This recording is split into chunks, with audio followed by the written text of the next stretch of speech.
కాదు అది కాదు. సో మనము వాళ్ళు క్వశ్చన్స్ అడుగుతారు, లీగల్ గా మనం పాయింట్స్ చెప్తాం, వాళ్ళు నచ్చితే వస్తారు లేకపోతే లేదు. ఓకే, అంటే మీరు ఈ కేసును గమనించారా సార్? ముఖ్యంగా ఈ రాజ్ తరుణ్ లావణ్య కేసుని గమనించినట్లయితే మాల్వి మాల్హోత్రా అని చెప్పి కూడా తనపై కూడా కేసు వేయడం జరిగింది. అంటే దీన్ని బట్టి మేబీ మీరు ఆల్మోస్ట్ చదివే ఉంటది కేసుకి సంబంధించి, మీ కంక్లూజన్ ఏమొస్తుంది? దీని కంక్లూజన్ అంటే ఇట్లా ఒంటరిగా ఇప్పుడు డిప్రెస్ అయినప్పుడు you have to take the state help, state home state department help తీసుకుంటే మీకు కొంచెం కౌన్సిలింగ్ కానీ ఫిజికల్ గా మెంటల్ గా మానిటరీగా సపోర్ట్ అనేది ఉంటుంది యాక్చువల్ గా. So they will take you about your health, mental health ఇవన్నీ కూడా కాన్షియస్ గా ఉండి మీకు ఇలాంటి వాళ్ళు కౌన్సిలింగ్ చేస్తారని మా యొక్క అభిప్రాయంతో డీజీపీ గారికి వెళ్ళి రిప్రజెంటేషన్ ఇవ్వడం జరిగింది. వాళ్ళు కూడా కొంచెం పాజిటివ్ గా రియాక్ట్ అయ్యి they will take they said that they will take decision as per appropriately అని చెప్పడం జరిగింది. ఓకే, తను ముఖ్యంగా మీతో మాట్లాడినవి ఎందుకంటే వాళ్ళ లాయర్ తో పాటు కూడా కేసు వాపస్ తీసుకుంటే 5 కోట్లు ఇస్తా అని చెప్పి కూడా 5 కోట్లు 10 కోట్లు 15 కోట్లు లాయర్ విషయం ఏం, లాయర్ గురించి కూడా నాకు ఎక్కడ కంప్లైంట్ చేయలే, సుంకర గురించి కూడా ఏం కంప్లైంట్ చేయలేదు. బట్ నేనే సుంకరకు నైట్ 12:44 చేసినప్పుడు పికప్ పడుకుంటారు ఎవరైనా, వాళ్ళు కూడా పడుకుంటారు కదా. సో ఎక్కడ ఎవరి గురించి కంప్లైంట్ చేయలే, she has only taken opinion, that's it.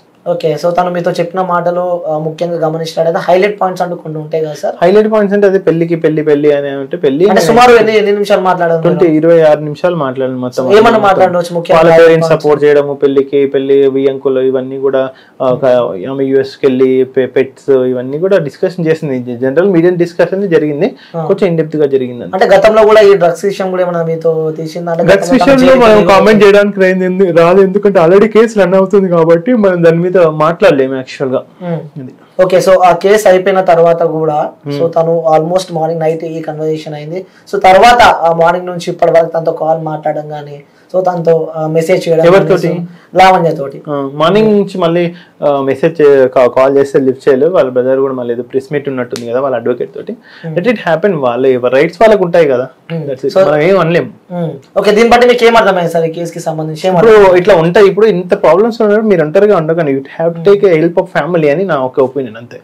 ఒంటరిగా ఉంటే ఇట్లా ఆలోచనలు వచ్చి డిస్పర్స్ అవ్వడం కన్నా యూ టేక్ ఇన్ హెల్ప్. ఒకవేళ ఎమర్జెన్సీ పరిస్థితుల్లో మనకు టోల్ ఫ్రీ నెంబర్స్ ఉన్నాయి, ఆత్మహత్య కౌన్సిలింగ్ కేంద్రాలు ఉన్నాయి, వాటిని అప్రోచ్ అయితే మీకు జస్టిస్ జరుగుతుంది ఒక ఒపీనియన్. అంటే బెయిల్ వచ్చే అవకాశాలు ఏమైనా ఉన్నాయా? రాస్తారు బెయిల్ ఇప్పుడు ఎవరికి రాదండి. బెయిల్ ఇప్పుడు మా అంటే 30 రోజులు అటు ఇటు జైలుకి పోతే బెయిల్ 100% వస్తుంది కదా. ఇదేమన్నా జీవిత ఖైదా, టెర్రరిజమా, అగెనిస్ట్ నేషనా, NDPS కేసా, డ్రగ్స్ కేసా? డ్రగ్స్ కేసు అంటే చార్జ్ షీట్ వేయకుండా 3-4 సంవత్సరాలు కొన్ని కేసులు ఉంటాయి. దీంట్లో బెయిల్ ఇప్పుడు కాకుండా 30-40 రోజులు అటు ఇటు బెయిల్ వస్తుంది.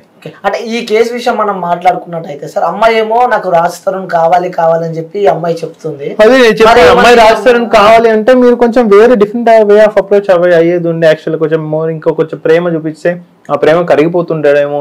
నిన్ను సంసారం అనేది పిల్లల్ని ఇష్టంగా చేసుకోవాలి కానీ అని ఆమె కూడా కొంచెం గైడ్ చేసినాము. మీరు కరెక్ట్ వెళ్ళండి, ఒకసారి వెళ్తున్నారు కొంచెం రీచెక్ చేసుకోండి, మళ్ళీ మీకు ప్రాబ్లం రాదు. ఎలా చూసుకోవచ్చు అంటే దీని ఏమో రాజ్ తరుణ్ కావాలంటుంది, కానీ ఈ కేసులు ఇవన్నీ చూసినట్టయితే రాజ్ తరుణ్ వచ్చే అవకాశాలు ఉన్నాయంటారా మీరు? లా ప్రకారం చూసుకున్నట్టు అబ్బాయికి ఇష్టం లేకుండా అమ్మాయి ఫోర్స్ వల్ల పెళ్లి, లాలో ఎవరు బలవంతంగా పెట్టరు.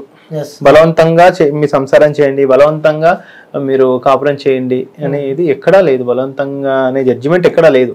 అంటే మీరు నిన్న మాట్లాడుకున్న సమయంలో కూడా అంటే తను మాల్వి మాల్హోత్రా గానీ, హర్యానా గానీ, హెబ్బా పటేల్ గానీ కొంతమంది మహిళలను ఇందులోకి తీసుకురావడం జరిగింది. నేను చూడలేదు, but due to some other conversation అయిపోయినాక నేను కొన్ని వీడియోస్ వాచ్ చేస్తే హర్యానా, గ్లోరీ వాళ్ళ పేర్లు వీళ్ళు వచ్చాయి. యాక్చువల్ ఓకే, సో అమ్మాయి కూడా మాల్వి మాల్హోత్రా కూడా కేసు వేయడం మనం చూస్తున్నాం. అది ఎవరికి ఇప్పుడు కేసు ఎవరి మీద, నువ్వు నా మీద పెట్టుకోవచ్చు, నేను నీ మీద పెట్టుకోవచ్చు. Ultimately the judge will decision కదా కేసు నిలబడదా ఎన్ని కేసులైనా పెట్టుకోవచ్చు. ప్రైమ్ ఆఫీస్ బేస్ చేసుకుని పోలీసుకి ఏముంది, వాళ్ళు రిట్ ఆఫ్ మర్డర్ బదులు నేను కంప్లైంట్ ఇస్తే దాని మీద FIR కడతారు, పోండి ఆయన సీసీ నెంబర్ ఎత్తారు, కోర్టులో కొట్లాడుకోమంటారు. అంటే ultimately the judge will take the necessary action. ఎవరైనా కేసులు పెట్టుకోవచ్చు, ఏముంది కేసులకి అనుకోదా, పేపర్లు తక్కువ పెట్టుకుంటారు, then justice will take the decision కదా. అంటే ఎప్పుడు అరెస్ట్ అయ్యే అవకాశాలు ఉన్నాయంట సార్? అంటే ఇన్ని డేస్ ఉంటుంది కదా, రాజ్ తరుణ్ చార్జ్ షీట్ ఉంటది, బట్ ఆ అరెస్ట్ కన్నా ముందు కూడా ఆప్షన్స్ కూడా ఉంటాయి కదా రాజ్ తరుణ్ కి కూడా. ఎలాంటి ఆప్షన్స్ ఉండొచ్చు? ఏముంటది ఇప్పుడు అబౌవ్ 7 years అంటే తీసుకుపోయి రిమాండ్ పెడతారని ఎవరికైనా తెలుసు. కాల్ చేస్తుంటే యాంటిసిపేటరీ బెయిల్, వాళ్ళ అమ్మ డాడీ ఆయన యాంటిసిపేటరీ బెయిల్ వేసుకుంటే మెరిట్స్ ఉంటే వస్తాయి, లేకపోతే తీసుకుపోయి లోపల పెడతారు. ఫెయిల్ అయితే సరెండర్ అన్ని ఆప్షన్స్ ఉంటాయి. దాని తర్వాత మళ్ళీ bail, first bail, second bail, third bail maximum ఎన్ని డేస్ ఉండే అవకాశం ఉంటుంది సార్ ఈ కేసులకి? 90 days ప్రూవ్ చేయకపోతే 90 days, ప్రూవ్ అయితే మాత్రం 90 days తో పాటు కన్విక్షన్ అవుతుంది. కానీ ఇది చూడాలి మరి ఏం సెక్షన్స్, అదేంటి ఫ్యామిలీ అంటున్నారు, మ్యారేజ్ అంటున్నారు, 493 అన్నారు, 420 అన్నారు. We have to go for the in depth. యాక్చువల్గా జడ్జి గారు సజెషన్ ప్రకారం మనకు ఉంటుంది యాక్చువల్లీ. ఓకే, సో మొత్తానికి అయితే 26 minutes మీరు కాల్ మాట్లాడారు. సో ఎప్పుడు అందులో ముఖ్యంగా రాష్ట్రం గురించి ఎక్కువ గురించి మాట్లాడారు. ఓకే, సో ఇంకోటి సార్ మీకు కూడా థ్యాంక్ యూ చెప్పాలి, ఎందుకంటే ఆ నైట్ కూడా కాల్ లిఫ్ట్ చేసి I'm happy because we save with the help of the Telangana police. I'm thankful to Telangana police to through your channel, YouTube channel. Thank you sir. So రాత్రి కూడా మీరు కాల్ లిఫ్ట్ చేసి మరి సో ఒక అమ్మాయి ప్రాణాన్ని కాపాడిన వ్యక్తులు అవుతారు.